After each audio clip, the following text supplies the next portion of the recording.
Hey folks, Dan Frio here for your opening bell for September 2nd, 2025. So this week I am in Florida, but I am working. So if you're concerned on what's going on with these and the whys behind it, folks, I will be coming to you every day to figure that out. So in today's video, what we're going to talk about is we were thrown a curveball over the weekend. A federal court came in and said the tariffs that President Trump put on are now unconstitutional and we might have to return the money. Yeah, return the money. We're going to focus in on that because that's what's causing the markets to do this right now. Dow Jones and the NASDAQ are both down 300 points, and we also have mortgage rates spiking right now. So we're going to go over this news, the economic data for the week, and figure out what's going on with these and the whys behind it. Because if you're watching this video, most likely you're looking to buy or refinance, or you could be a realtor, you could be a mortgage person like myself, and I'll give you all my information at the end of this video because I have a slogan, and it's one application, one credit pool, and we're going to compare your loan to over 30 different lenders. How do we do that? I'm going to give you that information at the end of this video. Let's get to this week's news. So here's what we're seeing in the news right now. CNBC comes out and says Trump's tariffs heading to the U.S. Supreme Court might just be a start of a long battle. Well, here's what's going on. They're saying right now that this is unconstitutional what he did. Well, let's think of it two ways. One, we already have the Secretary of the Treasury, Bessent, saying, well, we already have a plan B. And then the next piece of this is President Trump kind of has the Supreme Court packed on his side. So even if it goes to the Supreme Court, I think this is going to upstand. So this will be a rocky road and another speed bump on our journey to figure out what's going on with rates. But that's what the big news is for today. You go over to the markets and here's what we're seeing. We got the Dow Jones down 400, NASDAQ. Well, this is the un-Cinderella story that I always talk about. You know, when I come in each day and it's like, oh, these are all up, this is down. Well, look at today's news. Dow Jones down 400 points. NASDAQ down 370 points. Oil up over, well, it's getting close to $65 a barrel, folks. You know how I feel about that. And we have bond yields up. So let's get over to the news. So here's the economic calendar we have for the day. And then I'm going to go over for the week as well, because I didn't go over with you over the weekend. I apologize. I was traveling. But what I've been trying to do on Fridays is give you the itinerary for the following week so you can go through it and say, okay, what days might be good or bad to lock? Okay, so let's get over to the news that we have right now. So when you're going through Monday, I hope you guys enjoyed your Labor Day day off. Hopefully you got a day off. Tuesday, here's what we got. Manufacturing PMI, construction spending, ISM manufacturing PMI. We'll go through these and see how those are affecting the market, but I think the big news right now is tariffs and the markets. So I don't think this news on today's really anything going to upset the apple cart here. Now let's go over to Wednesday and Thursday and Friday. Now this is when the data starts to come in that the Federal Reserve is really interested in, because here's the data that the Federal Reserve focuses in on to control this rate right through here. This is the federal funds rate they control. Everybody's saying, even I'm saying right now, this thing's way overpriced. So the federal funds rate should be about 100 basis points less than where we are right now, and then those cuts are going to start. But here's what the Federal Reserve looks at. Okay, they look at inflation, they look at the PCE. This is the number that came in last week. The number was a little bit hot, but it wasn't skyrocketing based on the tariff news that we were expecting. Okay, so now we're focusing in on the unemployment rate and GDP. GDP came in just recently, it came in at 3.3, up from 3. Up previously from negative 0.5. So great news on GDP. Now the unemployment rate just came in. Well, it's coming in this week. That's what we're going to focus in on. So far in the last, let's say, week, we got the PCE came in right as expected. We got GDP that came in higher than expected, which is great news. And then we got the unemployment rate coming in this week. Let's go over to the economic calendar to see that. Okay, so here's what we see. On Wednesday, we have factory orders, the JOLT index, how many job openings and labor transfers are. This is going to tell us, hey, are people moving around? Are they able to find jobs? This will give us a little bit of a bead on the jobs market. More data is coming in on Thursday from ADP. I hate ADP's payroll numbers. They're never right, and they're consistently way off. Okay, so we'll focus in on this because the markets do in general. Then we got continued jobless claims. We'll focus in on that, and initial jobless claims. This is basically the claims that come in every week. Okay, well, what we got coming in this week as well is right down through here. Let's keep scrolling, and now here's the government numbers, not ADP, not any artificial or made up numbers. Here's maybe the government is making up these numbers, but I'm going to take these for fact. So let's get over Friday's the data that we really want to see. Average hour earnings. How much are people making? Are they staying up with the inflation numbers? Average hour earnings. Non-farm payroll. and the unemployment rate, which is the unemployment rate and the U6, the underemployed. So they're expecting the unemployment rate to tick from 4.2 to 4.3. I'm still saying that's a pretty good job market, but we're gonna see how these numbers come in. So it's going to start by on Thursday. We'll get ADP rate payroll numbers. That will give us some inkling. Initial jobless claims, continued jobless claims, and then Friday. This is where the markets are really holding on and waiting for, because this is giving us how much people are earning, how many hours they're making, how many people are actually working.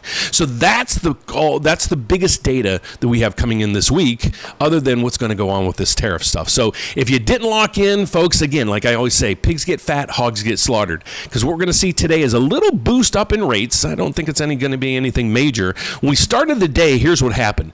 When this number goes down, what you guys have to realize is this is a mortgage bond. So if you follow my channel normally or on a consistent basis, you understand how this works. But let's go over to you to show you how bonds are working. If you talk to a lot of people on what's going on with mortgage rates, they'll say, oh, well, what's going on with the 10-year Treasury? Well, let's scrap that. That's old news. Let's go over to here. We want to check out what's going on with mortgage rates. Let's check out the mortgage bond. Okay, but the problem we have with the mortgage bond is right through here. This gives us the price of the bond. When you go over the 10-year, it's like, okay, 4.28. Well, that's a rate. This is the price. So what you have to do is basically say, okay, if the price of this is doing this, what's going on with interest rates? Well, let me make it simple for you. Right through here. If the price is going down, like you're seeing right here, rates are going up. This was a big move. And look, we also had it tick up, but we're still down 16. So this was down at least 20, 25 points. So when this goes down, rates go up. So we're going to see a little bit higher rates today based off of this, well, the headline news. But I think as the headlines get absorbed, the markets stabilize. We came off a long weekend, so I think a lot of traders are positioning themselves to get back in the groove of things. I think we're going to see basically the market's starting to stabilize a little bit this week, because I don't think this news right through here should really upset the apple cart or upset the market. So that's my thought there. Went through the calendar, went through the Federal Reserve, what they monitor. Now let's get over to the economic calendar on, well, the earnings report. As companies are bringing in their earnings, I want to show you those earnings as they come in. So we started watching this about 3 or 4 weeks ago when the S&P 500, the majority of stocks came in and they were posting their earnings. I wanted to see how the earnings report looked. Are they doing good? Are they doing bad? Because if you look at their earnings and their earnings per share and their revenue, and it really starts to plummet, well, that's not good news for us, folks. That means the economy is slowing down. They're going to have to not hire as many people, and that's going to spiral the economy downward. That's what we don't want. We just want stability right now. So what we would focus in on today, there's only 3 earnings reports coming out, but at least we have something. We go over to here, and one so far reported. Earnings per share, they actually exceeded expectations on revenue. They missed on revenue, but they exceeded on the earnings per share. So if you see through here, there were earnings, revenue was down 3%, but their earnings per share was up 16%. So that's what we focus in on as well. So we focus in on the equity markets, the bond markets. Let's go over to where cryptocurrency is faring right now, and I don't know how that's doing. Let's go over to here. Oh, it's up 109. This was down, I don't know what it was, but it was 120 about 2-3 weeks ago. So that's cryptocurrency is doing okay today. That's giving me a risk trade. That's there's still a risk trade on there, but that's not really giving us that much guidance. We look at the broader markets to find that out, and we got the Dow Jones tumbling over 400 points. Not a good start to the week, folks, but tune in later this afternoon.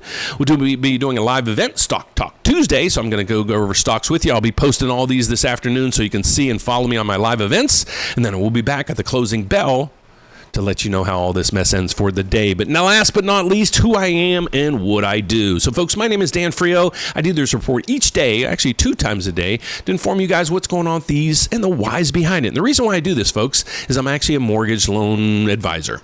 I've been doing this for over 35 years. If you want to work with me and the bank that I work at, here's the cool thing is, the bank I work at provides me a federal license. So I'm licensed in all 50 states as well as Puerto Rico. Here's the unique thing, and here's what you're going to be interested in. When you're trying to find a mortgage, you're trying to find that right person that you click, and then you also want to find somebody that has the best rates and the lowest fees. So what you do is you call in and you get quotes from 3, 4, 5, maybe 6 different places. That's old. That's an old way to do that. How about if you can do it today with one application, one credit pool to save you credit scores and all those solicitation calls, and we're going to compare your loan to over 30 different lenders. Well, let's get over to it. So here's what I do. I work at a bank that's actually provides me a federal license, like I said. But what our bank did is something pretty unique. It's what kind of a broker would do. So we've all come from the broker field here at the bank, and we're like, okay, how can we compare, or how can we do this and be able to provide our customers with multiple quotes? Well, they heeded our call. So what they did is they went out and got over 30 different lenders. These are banks, credit unions, and mortgage companies that you guys typically reach out to get quotes. We set up with them to make sure that when you call us, we can actually shop all those for you. So we're going to compare your loan application to 30 different lenders. And most of these are companies you know of and you've probably reached out to. But the reason why you reach out to us, we can do this with one application, one credit pool, and we get better rates than you do if you go to these companies directly in most cases. So check us out. Right through here, our rate update. This is my website. You want to reach out to us to get some assistance. Right over my head is our 800 number, 844-775-5626 to reach out to us. And here's what we do. One application, we're going to get you in our system. We'll get you approved. We'll pull your credit. Then the hard work really comes out. Now we're going to try to work with you and for you to get the best rate with over 30 different lenders we're associated with. So if you want to get involved with this, to let us do all the heavy lifting for you, just go to therateupdate.com. There's a few different clicks I want you to do. If you're looking to buy, don't skip this right through here. This will give you up to $7,000 in down payment assistance programs.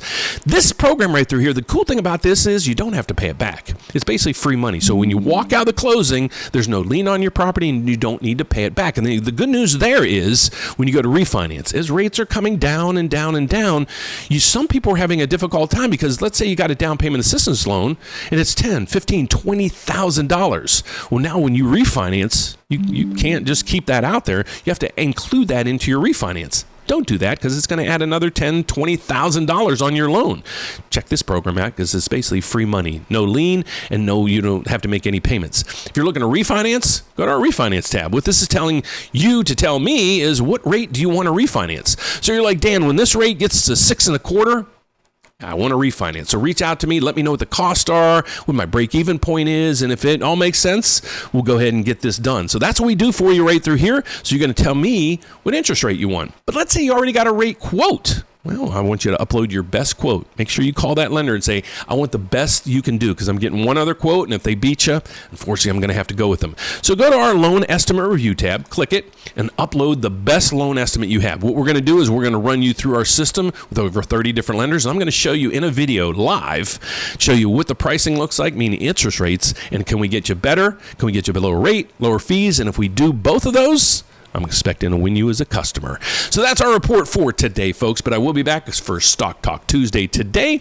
at 3 o'clock Eastern Time. I am on East Coast time. So join us then. And then I'll be back at the closing bell to let you know how this mess ends for the day. Thanks for watching, guys. God bless. Have a fantastic afternoon. I'll see you here soon. Bye-bye.